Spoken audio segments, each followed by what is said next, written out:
Meus irmãos, a paz do Senhor, bom dia! Estamos de volta. Vamos recomeçar, vamos fazer o que há de melhor, ouvir a palavra de Deus.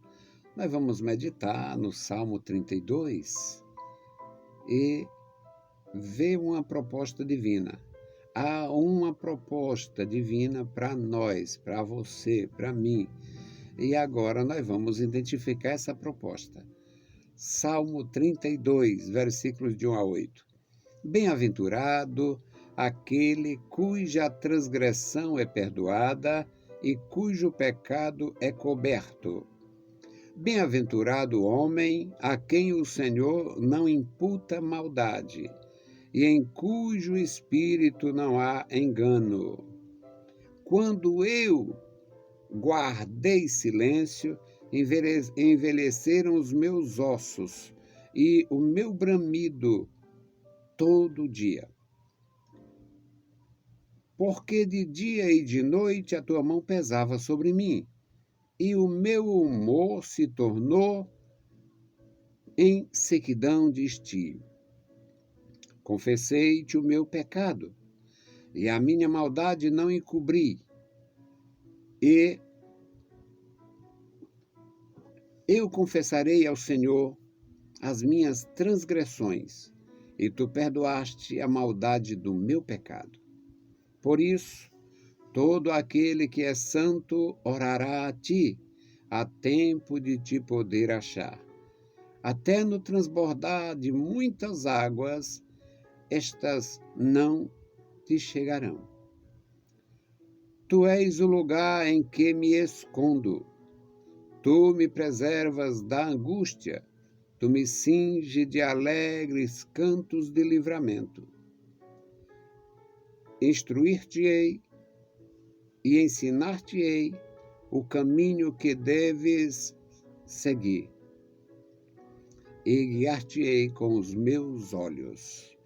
Louvado seja o nosso Deus para sempre. Meus queridos irmãos, nós temos nesse texto, neste salmo, nós temos uma confissão do adorador em relação à sua condição.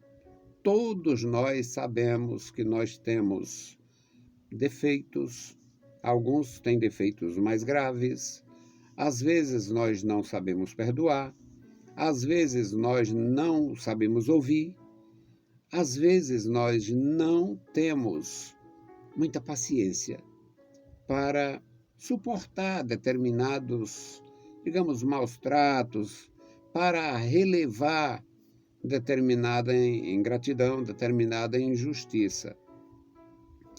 E o salmista, ele começa a falar da bem-aventurança. Bem-aventurado é aquele cuja transgressão é perdoada e cujo pecado é coberto. Ou seja, bem-aventurado é quem, mesmo tendo seus defeitos leves ou graves, sabe que esses defeitos não ficam ali em relevo diante de Deus. O pecado dos ímpios, eles ficam em relevo diante de Deus.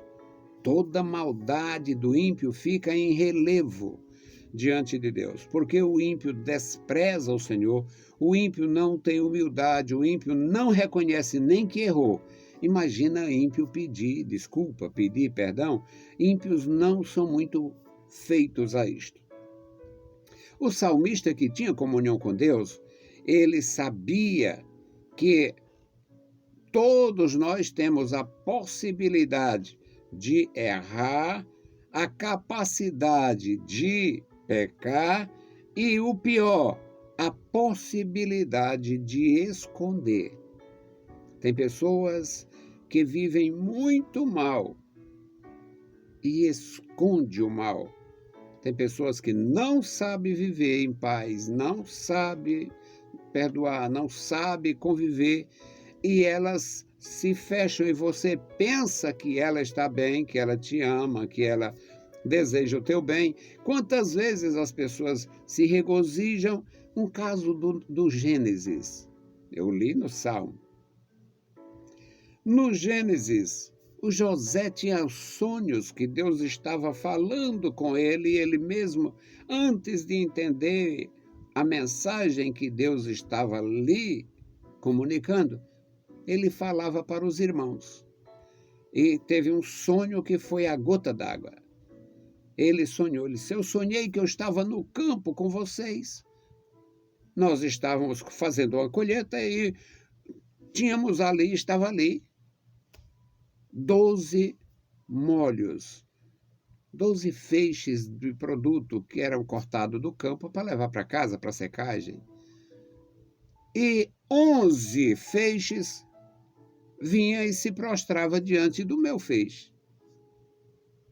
Os irmãos, negócio é esse cara, o que ele pensa que é? Ou seja, o sujeito tem conhecimento razoável de Deus, mas não tem discernimento e conta para quem não gosta dele.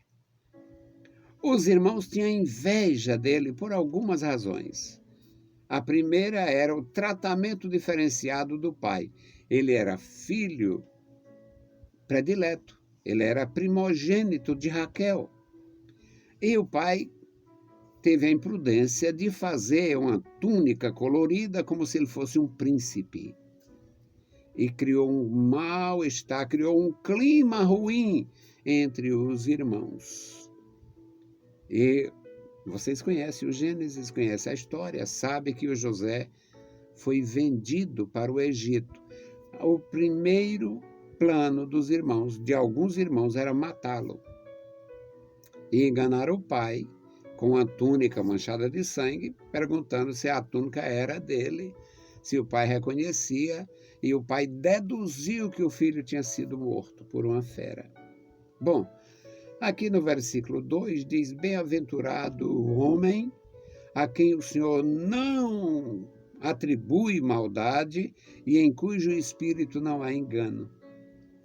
Deus tem para nós, meus amados irmãos, um caminho brilhante, um caminho de luz, um caminho de glória, um caminho de perdão, um caminho de alegria, um caminho de crescimento espiritual, um caminho de conquistas materiais, um caminho de satisfação pessoal, satisfação familiar. Deus propõe um caminho sem engano. Deus propõe um caminho sem maldade. Não é que a maldade não exista em nós. Nós somos capazes de praticar muitos males. O Senhor propõe um caminho sem maldade é porque Ele quer que nós reconheçamos esta nossa capacidade de errar e venhamos humildemente aos seus pés para Ele nos guiar com seu olhar. O versículo 8 diz: eu vou te instruir, eu instruirei você, eu ensinarei você e eu te guiarei com os meus olhos. Eu iluminarei o teu caminho, você vai andar no teu caminho vendo com os meus olhos. Instruir-te-ei, ensinar-te-ei o caminho que deves seguir e guiar-te-ei com os meus olhos. São propostas divinas para nós. Um coração sem maldade, um coração sem enganos, sem tramas, sem malícia. Não é que não exista a maldade, não existe ela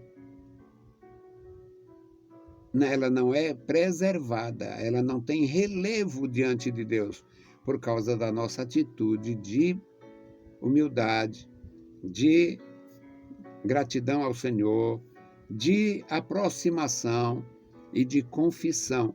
O salmista diz: bem-aventurado é quem não esconde a sua transgressão. Bem-aventurado, no versículo 5, confessei-te o meu pecado e a minha maldade não encobri. Confessarei ao Senhor as minhas transgressões e tu perdoaste a maldade do meu pecado.